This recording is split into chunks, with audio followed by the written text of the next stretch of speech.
and a white balance track. So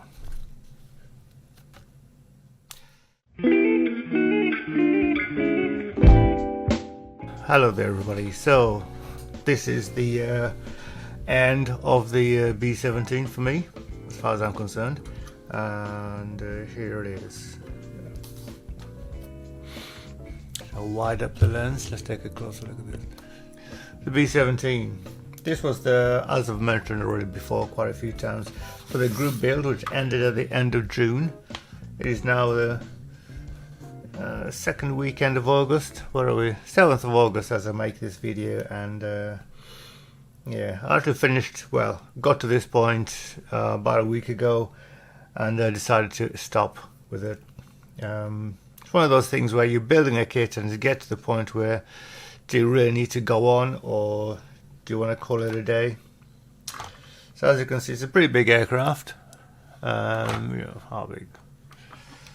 As long as my arm, as big as my arm. And yeah. So what is it about this kit that I like? Is there anything about this kit that I do like? Anything that I don't like, etc.? Right, the build. The build was mostly okay. There's a few parts that just wouldn't fit together, but probably the most annoying one being the cockpit here. This part of the cockpit here didn't fit on the body properly because the seat that you put in before was rubbing up against the side of the cockpit. So it was a case of cutting a notch in actually the wood. it was a case of cutting a notch in the side of this aircraft, at the front end of the aircraft here, of the bodywork as it were, so the seat would fit in, so that the whole front of the aircraft would fit together. But then when that was done, the canopy didn't fit on because the seat was sticking out too far. So I had to cut a bit off the seat, which is probably what I should have done in the first place. So yeah, let me see if I can find some B-roll pictures of it from last time. Anyway, so that was that, which was incredibly annoying. What else? Well, that was really it, really, only that bit. Fitting other bits and pieces was a bit tricky, mainly the other little machine guns and stuff. As you can see, there's one missing on this side here. Should be very similar to that side, but well, it was stuck down onto some kind of gantry thing inside the aircraft, but it wasn't stuck well enough. It fell off. Fortunately, I hadn't put the back end on, so I was able to just, you know, let it drop out. And it's where is it? It's over here somewhere. I have here a bag of all the spare pieces, the bits that are left over, and as you can see, there's quite a few, including a whole set of tailplanes, and well,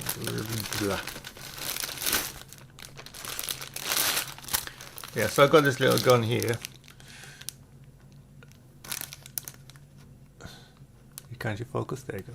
So that one there, and I can't put it in without cutting the back end off, and I don't want to do that. So maybe I'll just leave it without the air. So maybe I'll just leave it without the gun fitted, because that will be. Because then I can say that well, the gun was damaged, so they had to remove it, something like that. Make up a story about it. The propeller blades, they went on quite nicely. So this one just about rotates. This one rotates beautifully. I'm blowing it and it'll just. These two, yeah, maybe putting like a tad too much glue and they're pretty much stuck in position. So I don't want to try to force it because that will just end up breaking the propellers. Yeah, but probably my biggest failure with this thing was painting it. As you can see, it's painted in silver, which is, well, the bare metal finish, as it were. The red parts on the wings, let me zoom out a little bit. The red parts on the wings, on the tailplane, and also on the tail fin, are all painted, should I say. But the parts on the wings were supplied as decals, but the tailplane was not. So in order to get matching, to make sure that they match, I decided to paint them instead. Fairly easy, straightforward, just a case of just putting some masking tape over there and just painting that in. Easy as pie, really. The decals, I quite like the decals. They're not the most brilliant I've ever come across, but they fit together. But they went on quite nicely, and they did stick really quickly. Little tip: if you're building this Academy kit, I don't know if it'll be the same on other Academy models. Maybe the more recent ones have different decals, or different manufacturer from decal, I don't know.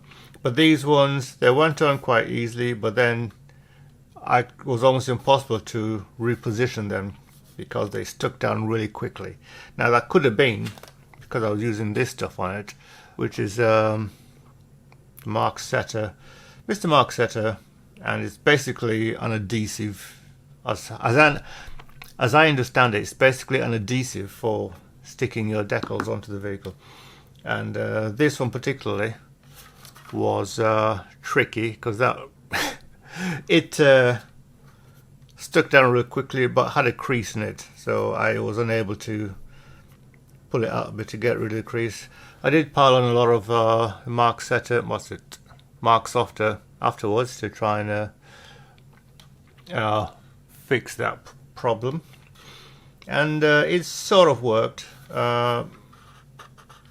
I think the decals were fairly thick because it didn't go into the lines. What you call this? You know, those little lines you can see there. Anyway, they didn't go down, melt down into the cracks like I was hoping they would, but they did conform nicely. This one on the nose, this one here, the nose art decal. Now that went in really nicely, as you can see there. I was able to get it in position first time, so I didn't really need to try and reposition it. I did have to try and reposition it, but it was only like about a millimeter or so, and it went down quite easily. So all the decals went down very nicely, no problems there. Decals on the tail fin, as you can see there. Decals underneath on the wing. I was considering painting the stars and bars on this thing, but the masking would have been a bit more intricate than ready to go with. And on top of that, I spent a lot of time on this model. I just didn't feel like I really wanted to go to all the trouble to do all that. So yeah, so I did without. So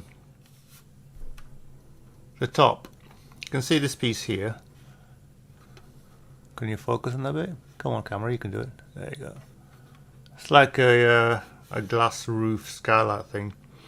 I think I painted the inside of it black because I just didn't want the internal bit to be visible. And I used the wrong tape to mask it up. I thought I was being clever when I was using this this stuff.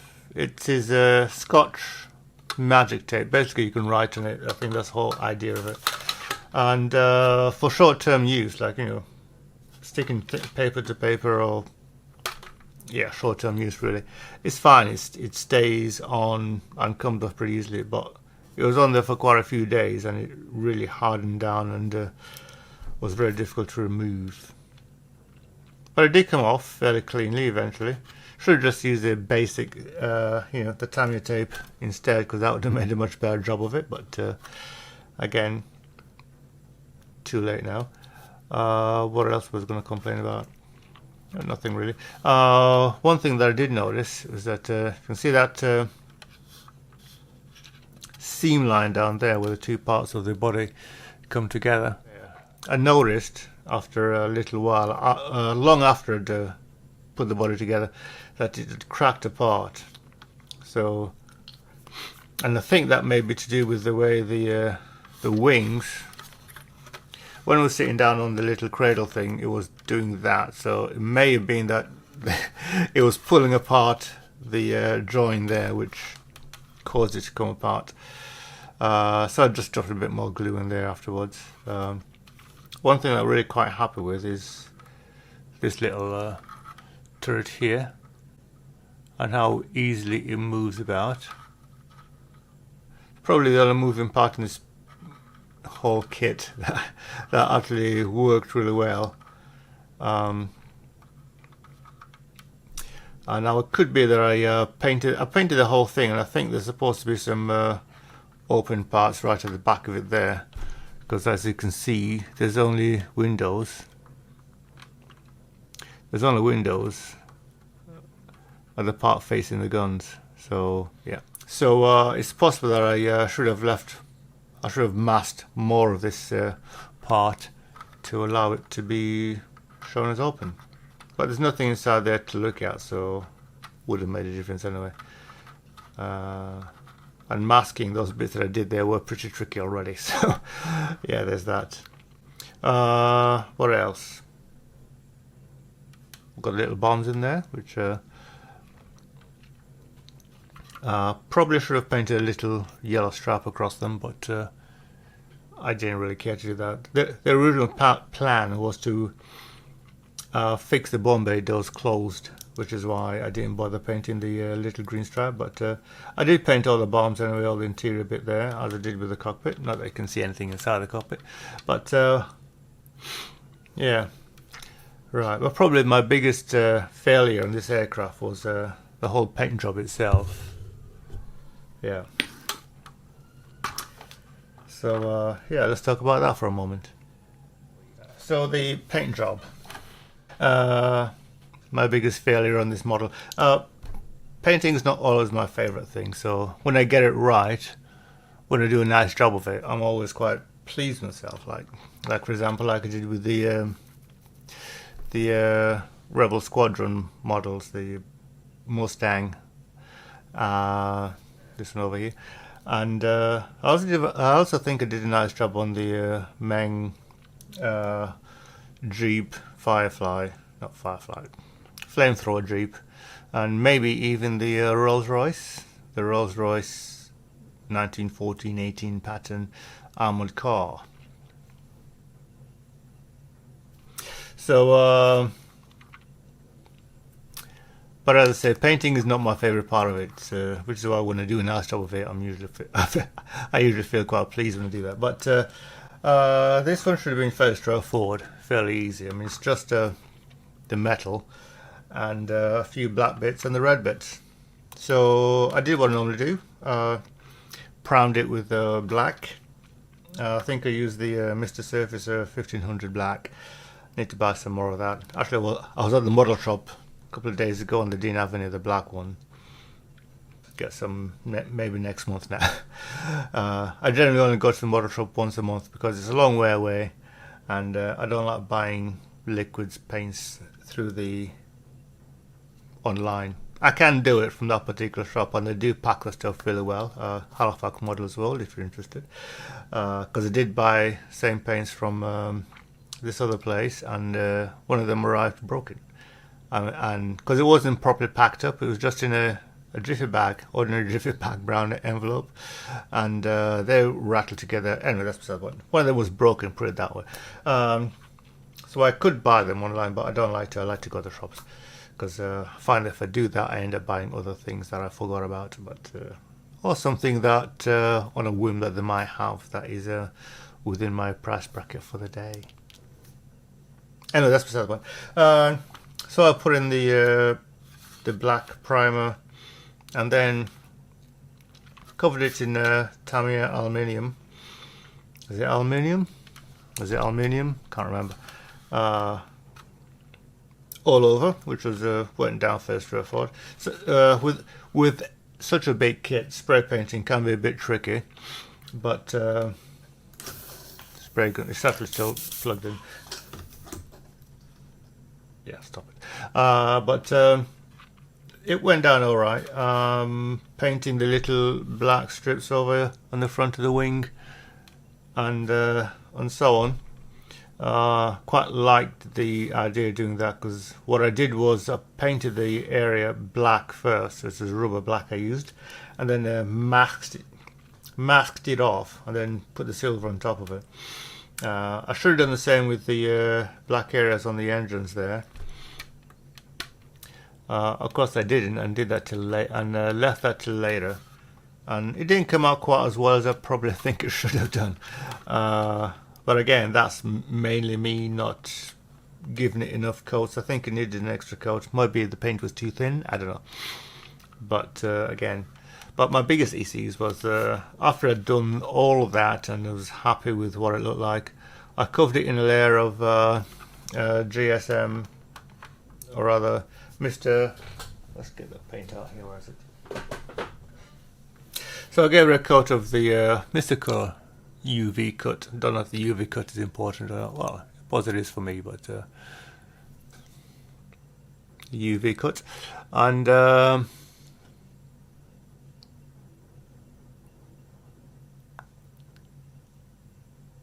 so slow to focus like that. Anyway, so I gave it a coat of this stuff, and maybe I didn't leave it to dry long enough or whatever, but it doesn't seem to have played well with the Tamiya paint underneath it. It just seems to have gone a bit wrong, a bit awry. Like areas seem to be dissolved or whatever, I'm not sure. Then you've got these other little bits here, which is basically areas where I made a mess of it and tried to sand it down and so on. And then you've got this that little black patch there, which is actually not an issue with paint. It's actually a problem with these things. These sticky things that are on the Bulldog models thingy. It's like a foam rubber thing, which I think it reacted with the paint, like it wasn't, or the varnish rather, like it wasn't dry enough when I rested it on there, and it caused a reaction with the paint and plastic and basically the rubber on the foam rubber on that thing just dissolved and went onto the went into the paint. So it just needs a repainting really, and that right there is the issue. You know, the whole thing really needs a repaint. And after I put the decals and everything, I don't want to go through all that again. So I shall leave it as a a learning experience. I'll be honest with you, the B-17 is not one of my favorite aircraft. Building this particular kit wasn't all that great because a lot of the parts didn't. Some of the parts didn't fit together really well. I remember somebody commenting on the first look video, I think it was, saying that that part, the way the wings fit into the body, is wrong, or the angle rather may be wrong. I don't know if that's true or not, and I personally don't really care. Yeah, so a few negatives with building this thing, but the positives, you know, it's not all that noticeable, which in my opinion is a good thing. You can see the little lines in the why can I not remember what those things are called?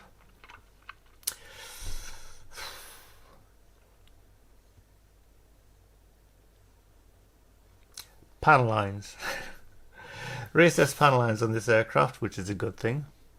I thinned down some paint. I think the thing's still here actually. Using Humbrol enamel. Thinned down with, where did I put it? It was over here a minute ago. Yeah. Thinned down with some of this stuff. Enamel thinners from Humbrol. Now this little jar is very, very old. How old is it? Well, I've been living in this flat here for over 15 years now, and I left this. I found it at my parents' house where I used to live before that, and that was which means I bought it probably 5 or 6 years at least. So this thing's over 20 years old. It's still in good condition, but should you be using Humbrol enamels that are very, very old? It worked okay for me. So basically I thinned this down a heck of a lot to make panel lining, and as you can see here with the bit of B-roll, it went down pretty well. Being an enamel, oil based in other words, Putting it in, it went down in most of the lines pretty well, and then cleaning off the extra, the overrun, was fairly straightforward, just using a brush lightly moistened with said enamel thinner. So some of it worked pretty well, but most of it worked pretty well. It didn't work very well over the decal there, and that's probably because the decal didn't melt down into the panel line like I hoped it would. That could be because the decal's quite thin, because I understand that this stuff is pretty robust for that sort of thing. It does what it says in the tin or the glass bottle.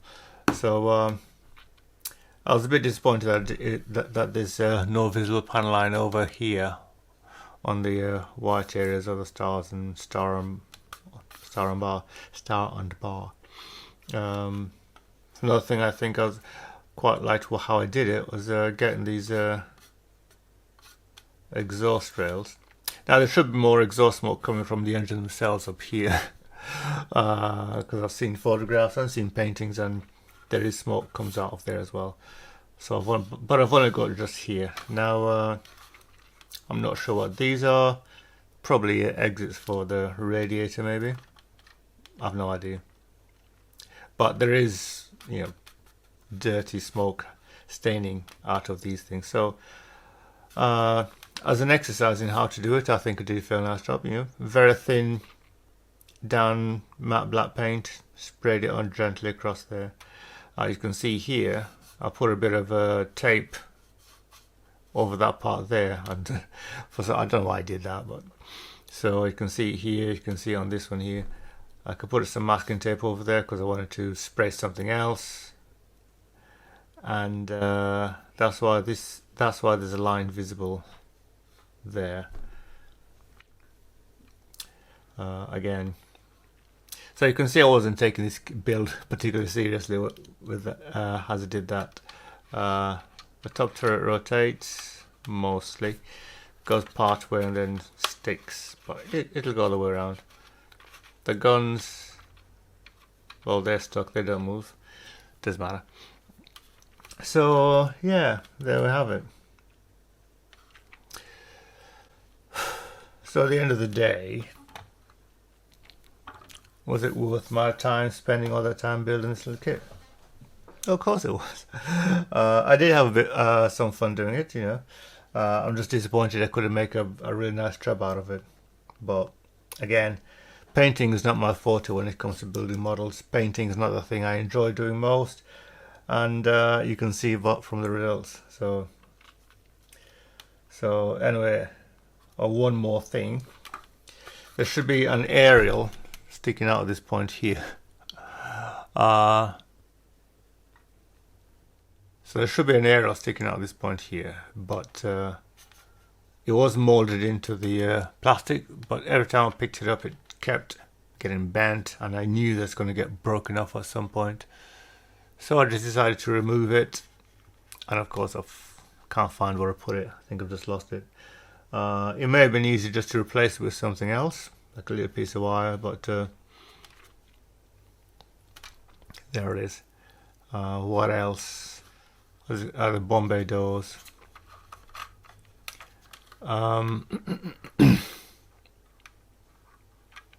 So this is moving. That's because it's not glued down together properly. But as long as it doesn't fall off, we're good. The landing gear on this thing, another thing, the main struts there, I thought were a bit odd because they don't really fix onto anything at the other end.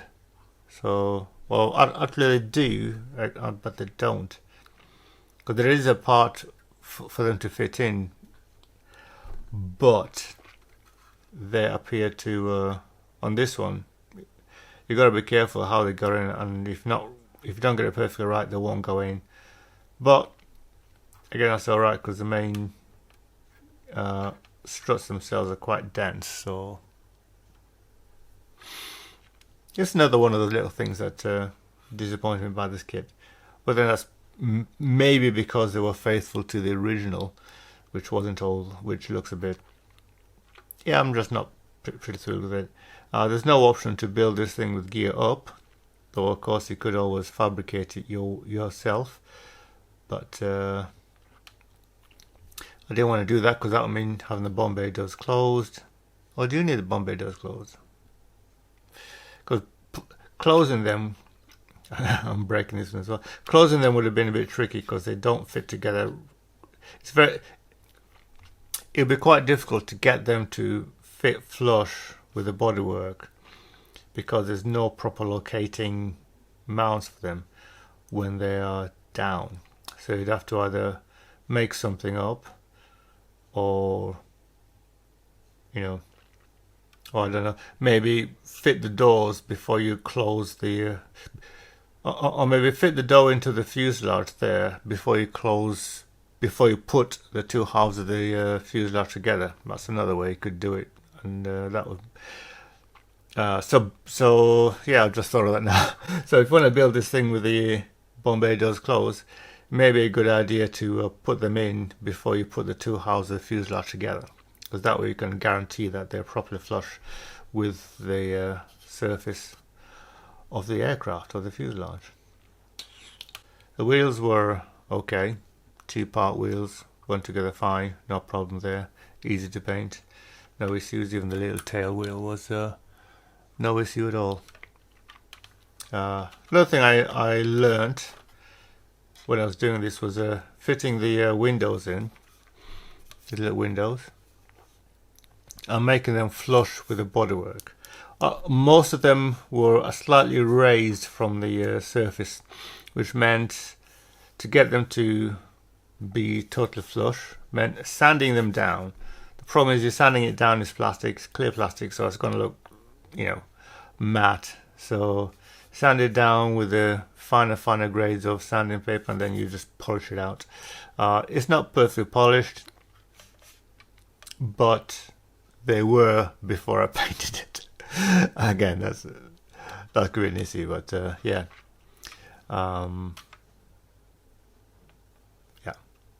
So yeah, it is one thing I tried. I'm learning to do, polishing clear plastic so it's like proper nice and shiny, which is a bit of a, which is something I would recommend you learn to do if you haven't learned to do it already with aircraft like this, because the windows all want to be, you know, almost like it's just one piece across, and there just happens to be a transparent part there that's like totally perfectly flush with the bodywork.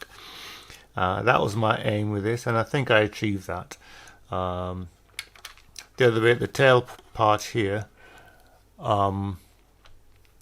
this is the last bit of masking I removed because I'd forgotten that there was masking on there. When I was cutting the masks, when they were stuck on, there's a little line there. I don't know if you can see it, if it's noticeable, but that's a blade cut where I accidentally cut the cut into the plastic instead of just cutting around the edge. One disappointing thing is these tail guns here, if you can get into focus up there. One little disappointing thing is these tail guns here. As you can see, they're not straight. They seem to be converging when they really should be perfectly straight. So that's the problem with the kit, not me. So it's the one thing that I can't take the blame for, because they were like that on the sprue. So yeah, but yeah, I think I'll stop there now. Oh, one more thing. The nose, the clear nose, the glass nose. That's my fault. I can take the blame for that. That's the wrong one for this particular version. But anyway, it's basically the same shape. Well, it's exactly the same shape of this, but it does have more structure across it, more framework around it. And I did mask it off, ready to paint. And when I came around to painting it, I totally forgotten I'd done it. And I may even have a video of masking it, or I don't know. Probably don't, but. Or when it came to fitting it to the aircraft, I totally forgot I'd done it and just put this one on, which is the alternative version. And it's the wrong version for this model of aircraft. So Yeah. Anywho, aside from that, I like this bit. But yeah, overall, it was okay. Not the best kit I've ever built, certainly. Not the worst kit I've ever built either, so keep that in mind. Would I recommend the Academy 1/72nd scale B-17? Is it the G model?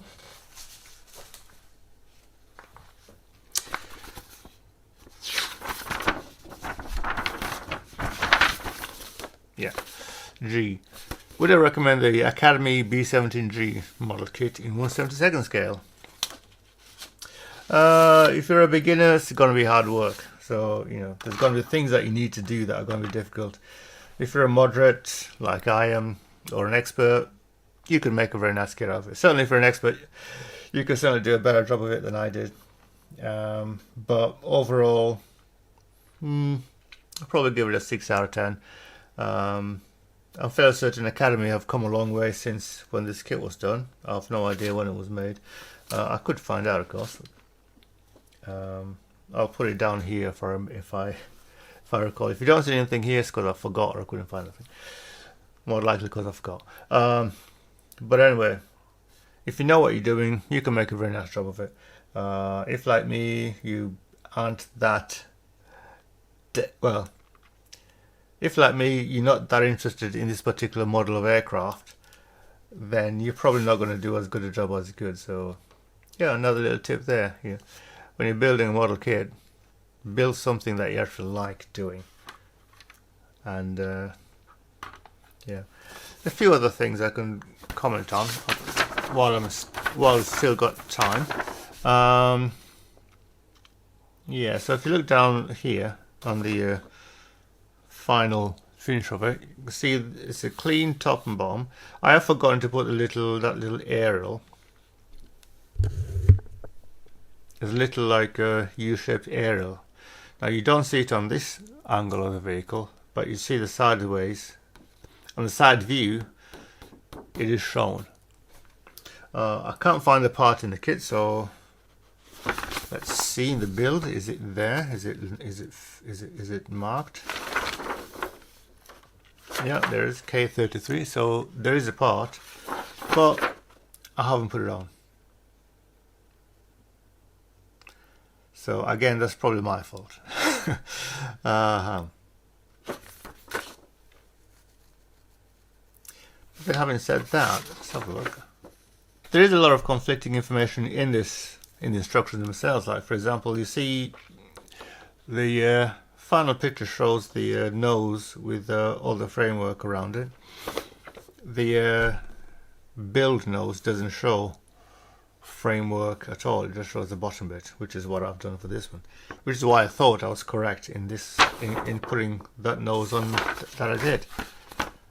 But yeah, because there are two noses shown in the parts tree sprue on the sprue map there. So a lot of unused parts, as you can see. You've seen them already. So yeah. Anyway, I'm going to end it there. Oh, there's another thing I just remembered. Fitting the engines was particularly not difficult, but more annoying than anything. Mainly because to fit the engines, you had to put them into the cowling at the front before you put them onto the thing. What would have been better, I think, would be to fit the engine onto the back there and then put the cowling on top of it. But that would mean, because the way it's put together, the propeller fits into the engine, and then so you have to put the engine into that and then the propeller through and then fit it at the back to, if you wanted to be able to spin, before you can put it all in one go. So it's like, you know, you have to build it as one whole assembly before you put it in. And it would make a lot more sense to me if you could put the engine onto the bulwark, onto the nacelle there, and then put everything else on top of it. But that would mean fitting propellers that don't spin. And I like it having propellers that do spin. One thing that I did use for the first time in this build was these things. Molotov liquid chrome pens. Liquid chrome paint in a pen, as it were. These produce a very, a proper chrome finish, and I use them on the propellers, on the tips of the propellers there. Of course, I've been handling them, so the chrome has worn off slightly, but they do exactly what they say in the tin. Actually, it's the first chrome paint anything that I've used that actually leaves a chrome-like, mirror-like finish. So good for the small parts. They're not particularly cheap, but they're not particularly expensive either. So I've got two, so you can tell they're not expensive. What can I say? So yeah, Molotov liquid chrome mirror effect pens. Worth the investment if you're painting parts that have chrome parts on them. Anyway, I've been drawing on for long enough. So that's the end of the build for this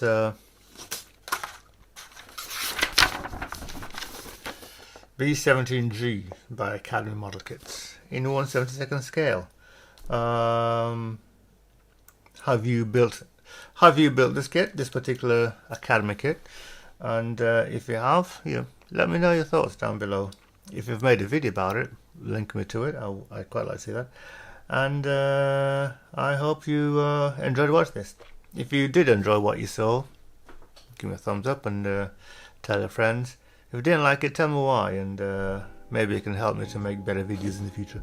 And yeah, thank you very much for watching, everybody, and happy modeling.